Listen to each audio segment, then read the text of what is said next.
City Council. We're thrilled to have City Council President John Igliozzi here to talk us through the city charter changes, the ones the Charter Commission recommended and that were blessed by the City Council. So welcome, and let's just start with how you waded through the charter to zero in on what you wanted to amend, the chosen items, please. So first of all, good evening, everybody, by the way. Thank you for having me. Some of you who know me, some of you don't. My name is John Igliozzi. I'm the president of the City Council. I've been the councilman since the 90s from Ward 7, Silver Lake, Hartford Avenue, Pocasset Avenue. My watch is ending, as you all know, because term limits have begun, and I will be fulfilling my watch come January, and hopefully handing the keys over to a very competent new mayor and hopefully a cohesive, pragmatic approaching council. I'll leave it at that. So I'm excited about that. So let's talk about the charter process. As you know, the charter every 10 years, per the charter itself, says you put together a charter review commission, and they review the charter and they submit proposals to the council, and the council decides which ones or adds them or amends them, etc. And then it goes before the people of Providence, in this case, this November.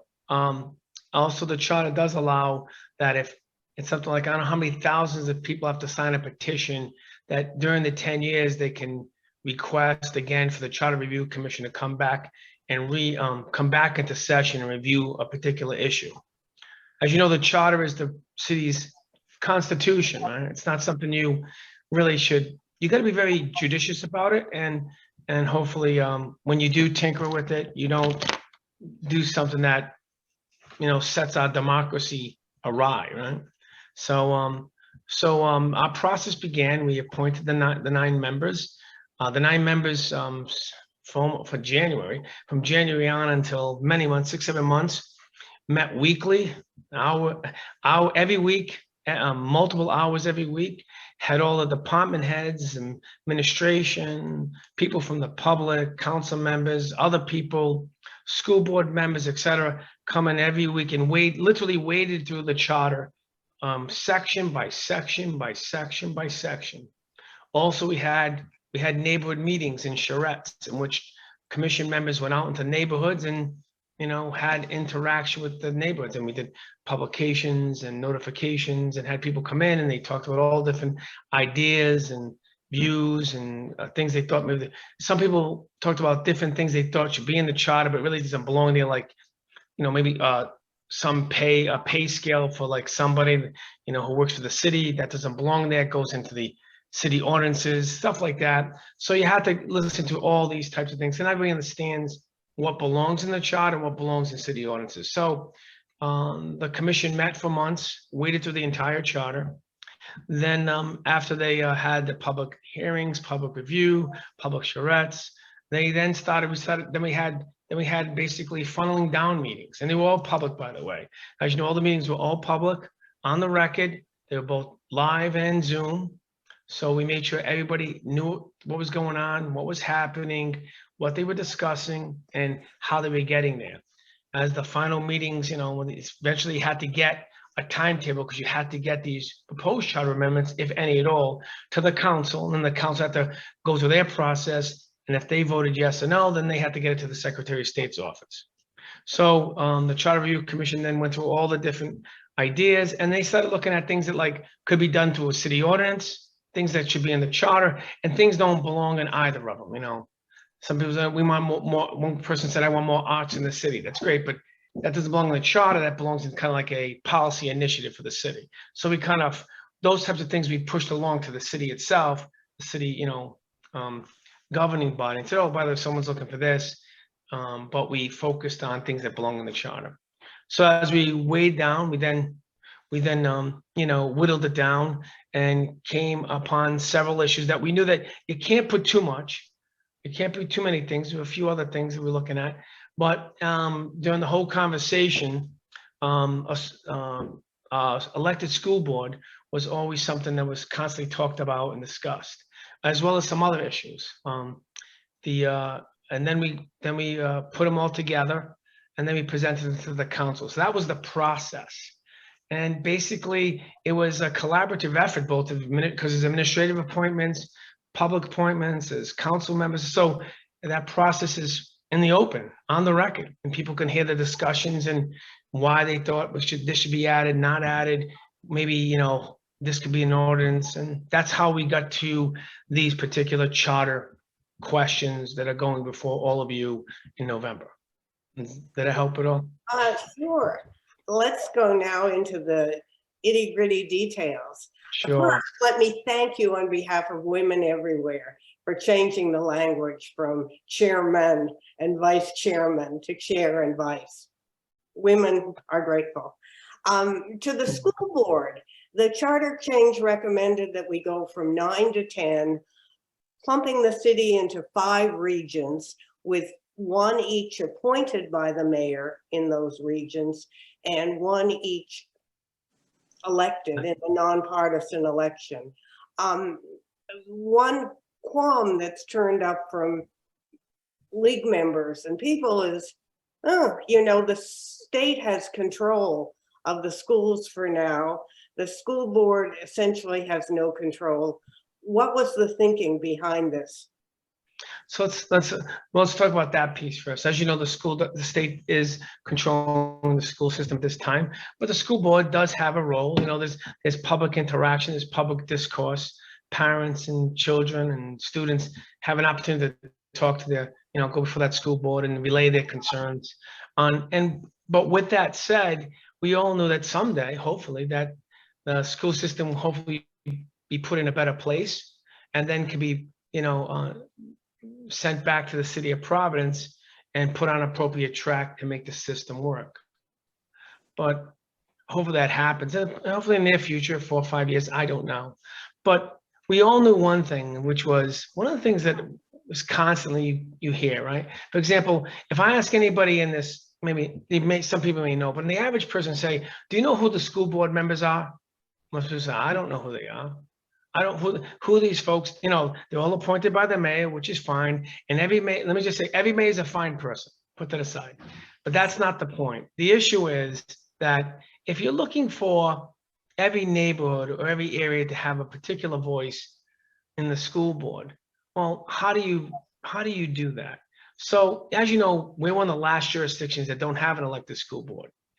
And so we were always concerned, and I'll be somewhat provincial. Like in my neck of the woods, my area hasn't had a representative on the school board since the 70s. So there hasn't been any voice from my area, the 6th ward, the 7th ward, the 15th ward, since the 70s, having a voice of talking about, we have multiple schools, we have elementary schools, we have middle schools, and we don't have a voice. And it's a little frustrating. Not just me, other council members came forward, other people from the public came forward, they talked about it. So we were thinking about, how do you make sure that every neighborhood at least gets a voice, gets a say? So the reason why we talked about separating the city into 5 regions, as you know, north, south, east, west, and central, because it allows every one of those areas to have a voice in the school board, in the school system. And it's broken up by, you know, this represents evenly 3 wards. It's really clean, and represent all neighborhoods will have an opportunity for a voice. And on the other end, the mayor will still have his 5 appointments. So if the mayor wants to appoint someone who's like a super, you know, intelligent, you know, educational person, they still can. I'll leave it at that. Maybe have all the degrees, great. But the mayor has to also spread the wealth, make sure every neighborhood is also represented. There's been too many times where we see one area outweigh another area, and it's not fair. I mean, I think the city's too big and too dynamic and too diverse not to have as many voices as possible to be represented, especially in our school system, our school board. And that kind of was the overall thinking. And we broke up the city into 5 regions. And we were even thinking about having council at large too and creating regions, but we thought that was too much to bite off at this time. But we thought we could get to this point, which we did, clearly we did, to offer to the public to say, what do you think? So this was all about creating more representation, more opportunity, and more voices, and also a greater diversity. by the way, has potential for every region in the city to have a voice. So that's, and by appointment or by election. So that was the thinking, and that's how we got there. And by the way, also part of it was, there was some compromise, because some people said, well, the mayor, I'm using mayor as general, it's mayor whomever, right? The mayor, the mayor would like to always be able to appoint so-and-so, a particular person with a particular discipline. Well, the mayor, future mayor, will still be able to do that, right? So we're not prohibiting that, but we want to make sure that everybody has an opportunity to have a voice. And we just thought more representation and more democracy was better than less. I'll be honest with you. I mean, and I know it's kind of corny saying it, but I really truly believe it. And I really think it has the potential to have more voices to talk about how to, more people, more shoulders into the conversation. The school system is not going to be solved overnight. The school system has a long journey. It took a long time to get where we are. It's going to take a long time to turn it around.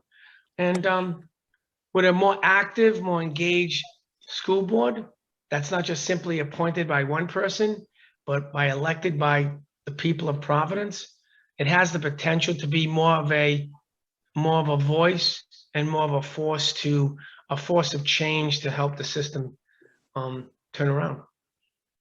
Certainly hopeful. One question about that was, you're going to have 10 members. What happens in a tie? Well, it's kind of like the State House. The Senate's an even number, right? There are even numbers all over. So there are even numbers all over. I think what it does is this: it forces compromise. It forces conversation. One of the things that I've seen is one of the things I've seen, especially in today's politics, is regardless what party you're affiliated, whatever it is, we become so angry at each other and so divisive that sometimes maybe we need to really sit down and listen to each other a little bit more. And I know it, and it forces compromise. So if you really believe passionately on a particular issue, well, guess what? You're gonna have to be a real strong advocate to convince others that it's the right way to go. So maybe we force the dialogue, we force the conversation, and we force greater democracy. And that's kind of, it's not perfect, nothing is, but I think, that's kind of the thinking. I mean, and it happens, right? We have even numbers all over the place. So people are gonna have to talk to each other, right? People just gonna have to talk to each other, which I think is a good thing. So. Well, I hope. Going to that theme of democracy, there were some changes that seem to shift the power to the city council. For instance, to hire consultants and to remove appointed officers. We've gone from needing 2/3 of the council to a simple majority. Do you think why? I'll make it simple. So there's a two-level there. First of all, what happens is the council, first of all, as you know, in theory, is a part-time body, right? So you have these 15 members who gather together, and they're counting on the leadership of that council to be able to gather information, gather the expertise, gather the things, so those members can be educated and have the resources to understand the serious issues that are facing them. And one of the disadvantages is that the mayor can hire a consultant like in 10 minutes on a serious issue facing the city. Meanwhile, the council has to go through a Herculean effort to hire a consultant to figure out if this particular financial thing makes any sense. And by the way, in most legislative bodies, from the State House on down to even the federal level, I should say, State House above, they can hire consultants to help them with ideas. For example, a councilperson wants to review and revamp the tax structure of the city. Well, they should be able to hire consultants to help them with that, so they can hire the expertise. So that's part of what's going on. It's about giving the council the tools that it needs to have as much understanding and as much depth of knowledge to make the best the best decision possible. Because most of the time is that, some of them, they just don't, sometimes you're just not getting the full story when you're being asked to make a serious decision. So that's why the consultants. Now, as for the removal piece, we did do this. My apologies, my screen went down. The removal piece has got to do with council appointees. As you know, the council appointees are only appointed by a simple majority of 8. Okay, and what happened is this past year or so, 2 years, we ran into a situation. We had a council appointee in which basically felt they were not subject to the city's personnel rules, and there were serious allegations of inappropriate behavior. It was a male administrator in charge of an entire female office, and there were allegations of inappropriate behavior by that male administrator upon several female employees, subordinates. And it took an unbelievable effort to get this matter addressed.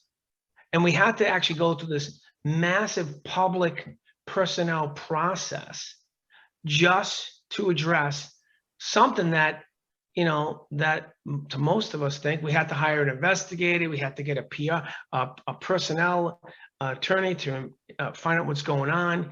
And it was serious conversations. And one of the arguments was, a couple of things was, first of all, you need to have a supermajority to get rid of me. And the second one was that I don't have to follow the personnel rules. I mean, that kind of brazen attitude was extremely disturbing. And my concern was, you never thought you'd run into it in the past, because most appointees would have said, I'm kind of embarrassed. I probably should resign from this. But sometimes you have the ones that want to fight it to the end. And we eventually, by the way, the person resigned, and for the good of the office in the city.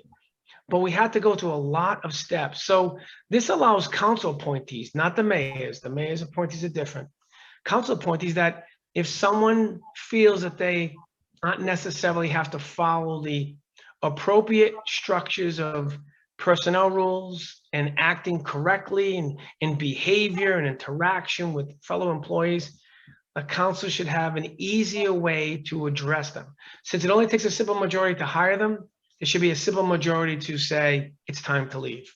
And that's what that's about. And unfortunately, it was a hard lesson this past term this council had to learn. And we got through it, and the office is better for it.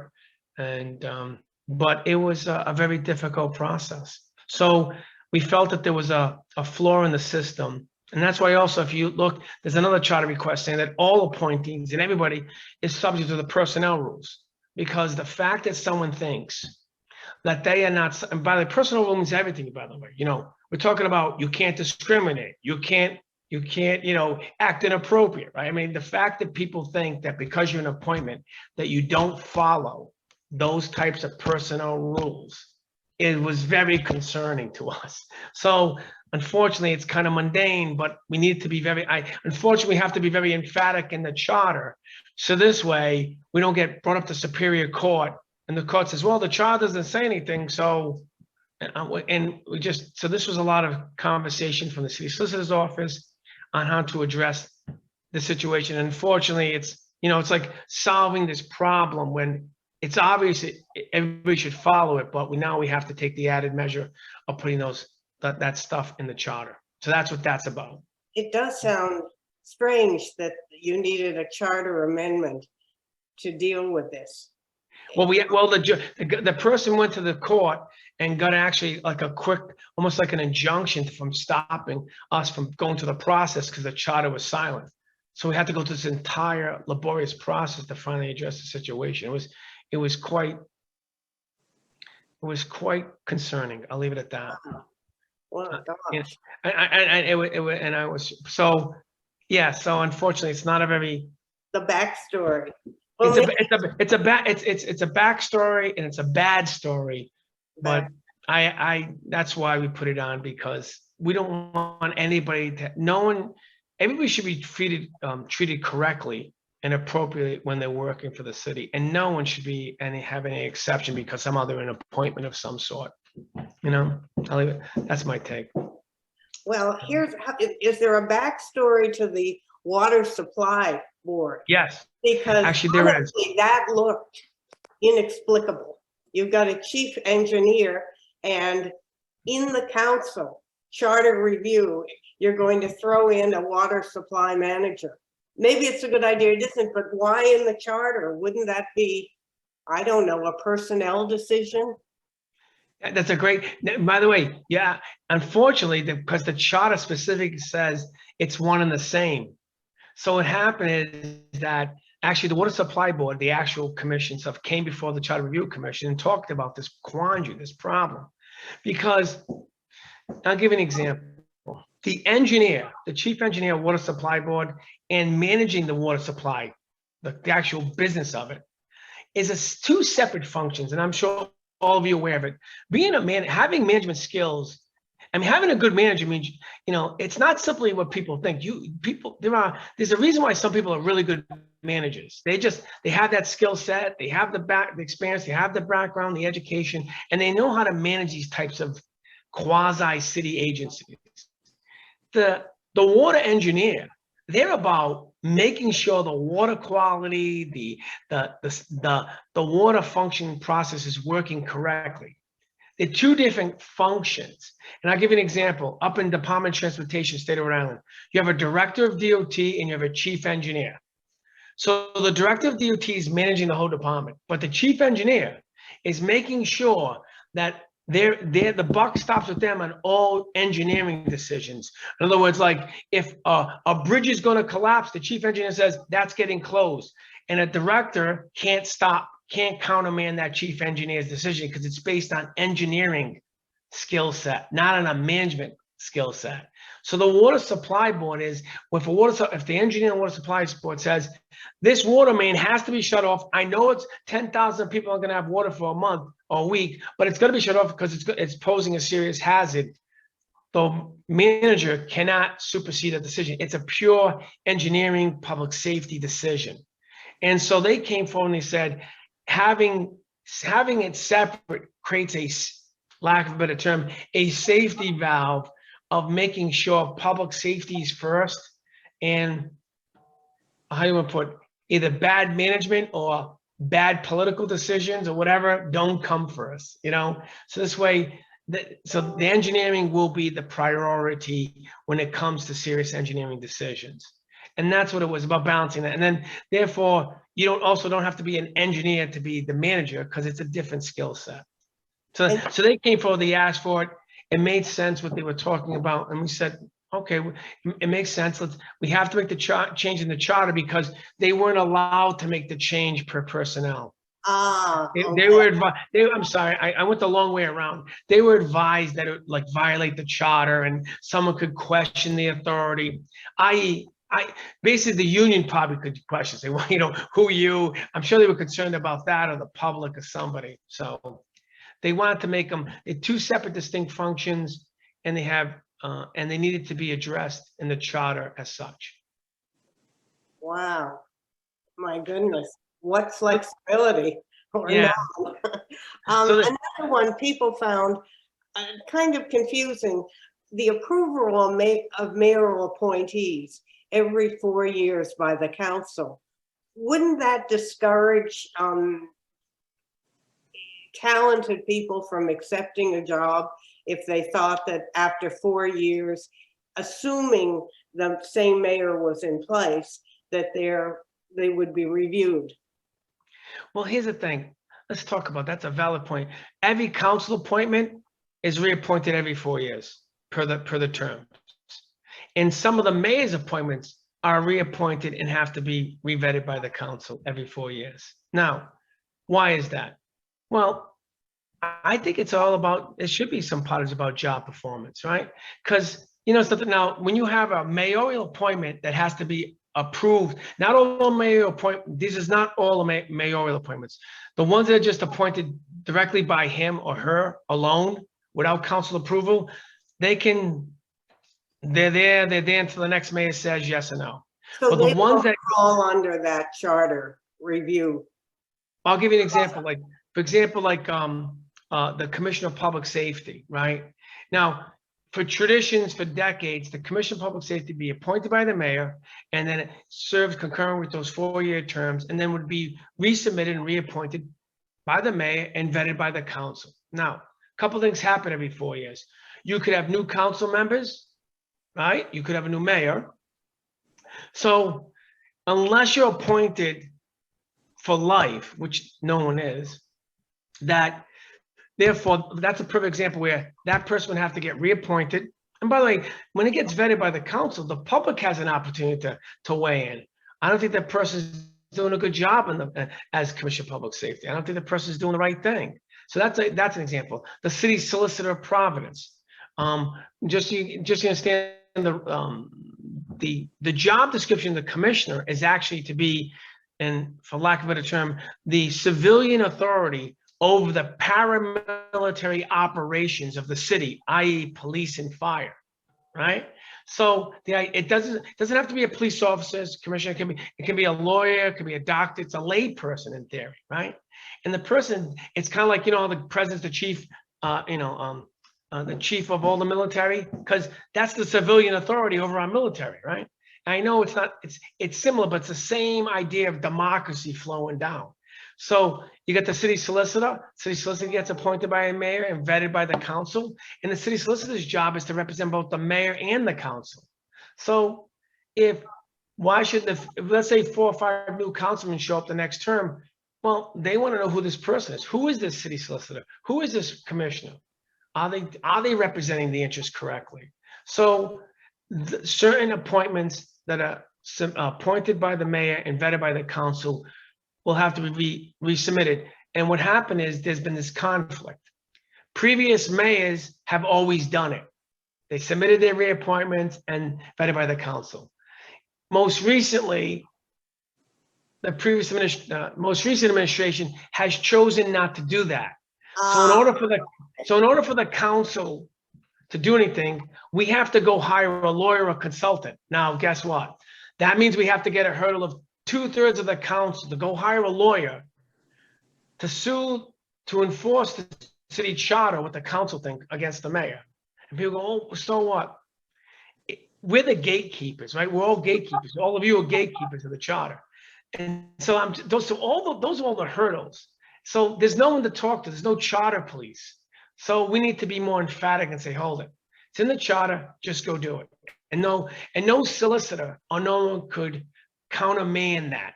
What happens, the president solicitor made it, they made it their own discussion, go say, no, the mayor doesn't have to do that anymore. Out of decades of doing it, now the mayor doesn't have to do it. So that always gives me pause. So as my watch is ending, I want to make sure future councils have an opportunity to vet these types of appointments that go before the council, and they shouldn't have to inherit them because they're not for life. So it's interesting, if this current administration had just routinely submitted, like every other administration's done. Yeah. There would have been no need for this change in the charter. Exactly. In the charter. Wow, what a backstory. So there's a reason why, and I know it sounds silly, but the problem is it's all because of them not willing to do what every other administration did. Yeah, and wow. Well, another thing that must have an interesting backstory. Yes. Honestly, I read 3 times and I couldn't get the hang of it. The city treasurer is supposed to have direct access to all receipts, appropriations, and allocations. Doesn't the city treasurer already have access to all that? That's a great question. As you know, the city treasurer is the city council's financial arm and overseer. Okay. Right? Okay. So unfortunately, the city treasurer numerous times has been blocked from the certain financial records of the city over the years. Wow. So, and what will happen is then we get an opinion, but it's an opinion from the city solicitor's office. Now, an opinion is, you don't have to agree with it, but the opinion always seems to always kind of go the way of the administration. So now, what do you do? So then now you got to try to get it. So those are the things that create an imbalance in the checks and balance of government. The treasurer is the eyes and ears of the council, and the council's job is to make sure city government is working for the people they represent. Our job is to make sure the administration, we raise the taxes, right? We fund their budget, and their job is now to manage their budget and apply it throughout the city equally and fairly. And the council's job is to make sure that happens. And how do you do that? Through the certain tools. One of the tools, of course, are the city treasurers. So the backstory with that is, city treasurer came before the commission and said, listen, been too many times when I get blocked. He has to fight through a Freedom of Information Act. He has to try to get a lawyer to help him. It's just insane. So once again, these are all the backstories that are not exciting enough for people to really follow the last 8 years or so. But these are the things that, us doing our due diligence, we're inhibited to do. And, we're doing it on behalf of the people, because remember one thing, and I'll say this, one thing that people always fail to realize sometimes. Every administration, every executive branch in the entire country does not have to answer or make any public decisions or votes on the record. The council is the only one that has to publicly deliberate and publicly vote and decide publicly all the time. When we meet, we have to be on the record. We have to have the public involvement, but an executive branch can make whatever decisions they want privately, and that's okay. So why I'm saying that is, so when the treasurer is asking for information, it's not done. It's a public request, and it gets all put back into the public information. So because his records are all public, or her records. So that's the backstory on that, unfortunately. So we put it in the charter in order to make it more emphatic and more understandable, so future administrations know that they can't rely on some opinion from some administrator from a previous administration, that they can, in my mind, skirt the oversight of the treasurer. Hearing you, it sounds a bit like a very dysfunctional city government that you're trying to fix with revisions to the charter. Well, let me say something. No, I not necessarily agree with that. We've been able to achieve an awful lot. Listen, government is not, as you all know, it's not simple. It looks, you see a new playground get built in your neighborhood and you go, wow, that's great. Can I get mine? And most people don't realize all the machinations that had to go through, like for the past 4 or 5 years, trying to find the money, trying to get it designed, trying to get enough votes. People see the ribbon cutting, right? Yeah. And the problem is that all government, it's always messy in a sense. But if it's open and honest and people understand how you're doing it and we're following a democratic process, we will get to a better result. So we're not perfect. No government is, but we are doing pretty good. I mean, we have been able to achieve an awful lot this term in particular. And although some dysfunction and some messiness, because you still have to, rise above and do the people's business. And we're talking about the charter here, right? We did the ward boundaries this term. We did revaluation this term. We issued the bond money that future administration have an opportunity maybe to address the unfunded pension liability. We did the Superman building, and I'm sure you heard that. So we allocated the ARPA money fairly. So this particular year of my term, we've done some of the heaviest lifting any city council can possibly do. It's all happened at the same time. And charter review, charter questions, and ballot questions. And also get another $125 million charter question for schools. So although it's somewhat dysfunctional, I think it's like any other family that as long as you act hopefully honestly and reasonably, you can still get some decent results. And I think we have. Well, I hope so. Another charter review thing that you wondered why, increasing the purchasing threshold from $5,000 to $10,000, $20,000 for construction. Do you need to go to the charter to do this? Yes, actually the charter has a specific limitation on what you can spend. And I'll give you an example. This was actually an administration request, for example, and part of it was them to manage everyday city government. The problem is there's not an escalation clause in there. So what happened is the administration, today, nothing to do certain things. When this charter was made in 1980, $5,000 sound like a lot of money. But now 2022, them to do certain things, it's like just simple things. We got to get a boiler. We got to get a heater. We got to, it's more than 5,000. So now they got to go through a bigger process just to get like a heating unit in a school of some sort. So they requested, can we raise the threshold so they can make those appropriate discretionary decisions, which are still public at the end, but to get them done quicker and faster. So they request those thresholds to get higher because the charter put a limitation on them. So the bureaucracy of even a small $5,000 expenditure must have been humbling. Right. So you had to go through a bigger process. If it was $4,999, okay, great. But now, so they requested it. It made sense, and that's why we did it. But the charter is not an exciting thing. Not all of it's exciting, but it's, we are trying to make it better. And by the way, there's both levels. We're trying to make the council work, have a greater ability for oversight on one end, and we also want to help the administration be able to manage their budget and manage the functioning of government. And then we also want to give the school department, or in this case, the school board and the people of Providence, a greater voice. So we try to, and also now the water supply board, they needed a better management structure. So we were trying to, they're not sexy, they're not exciting, but they're important to do. But how are you, the other point is, how are you selling this to the voters? It's early started and yeah, so they're on the ballot. The council's done a lot of work on it, and actually we actually sent out mailers. I know some people getting them will be both in English and Spanish. So we sent out mailers, and we're trying to educate. We're not saying how to vote, by the way. No. We're just letting people know ballot questions are on. Hopefully, take consideration. Go to our webpage. Like I said, we have all the connect. I don't know if you can see it. Yeah. So those are going on as we speak, and we're trying to educate the public as best we can, but we also have limitations, so for example, having this conversation with all of you is very helpful, and I'm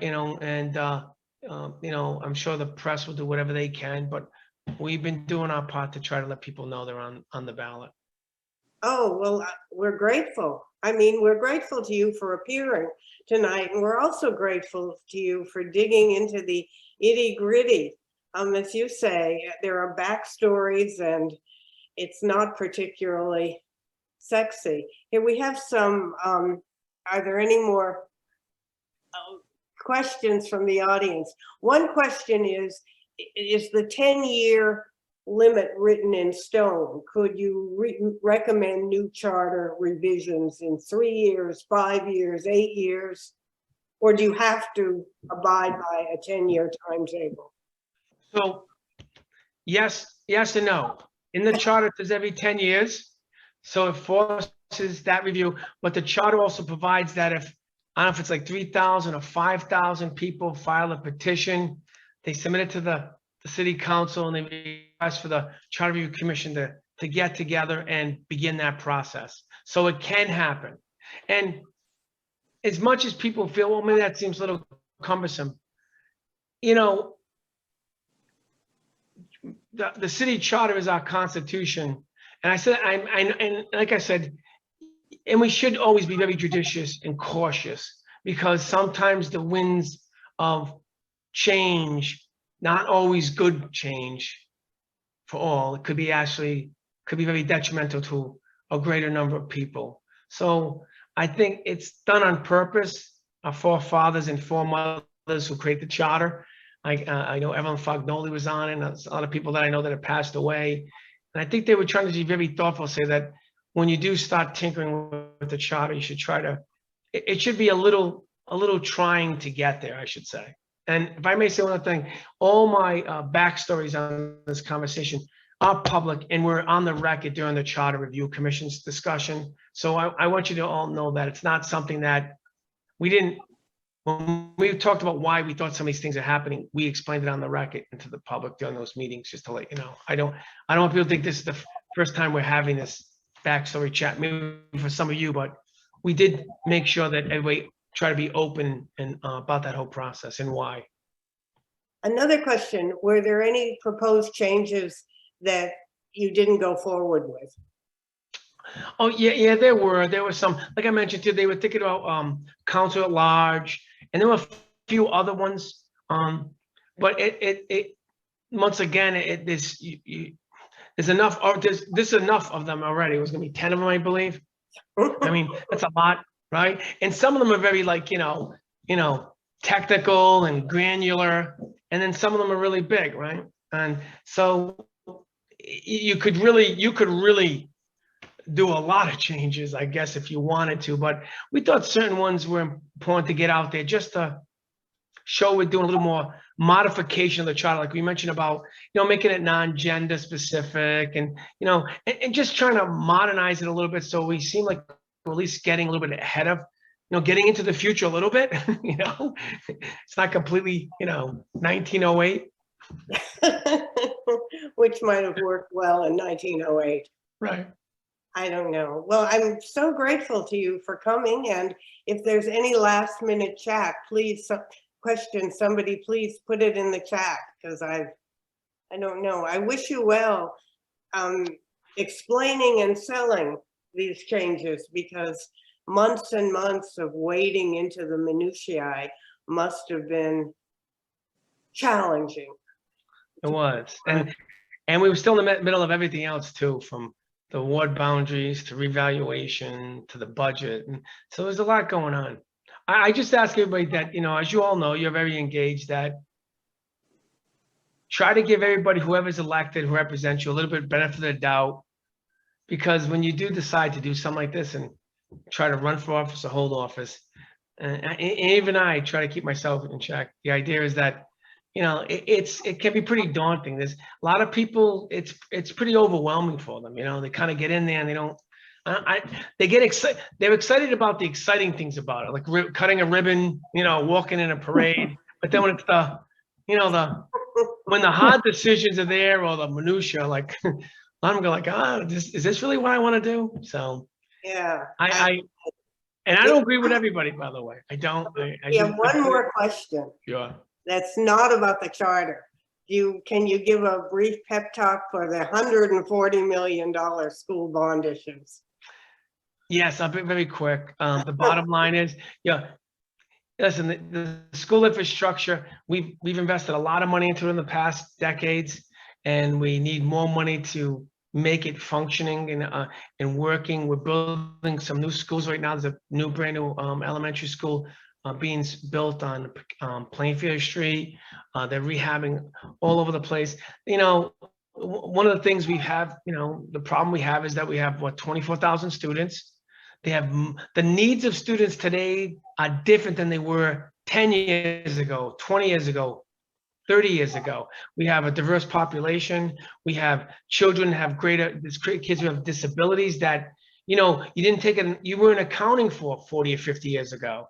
So you really have to modernize these schools. You have to get the latest technology, and you got to provide, these clean buildings. And it sounds corny, clean and safe buildings.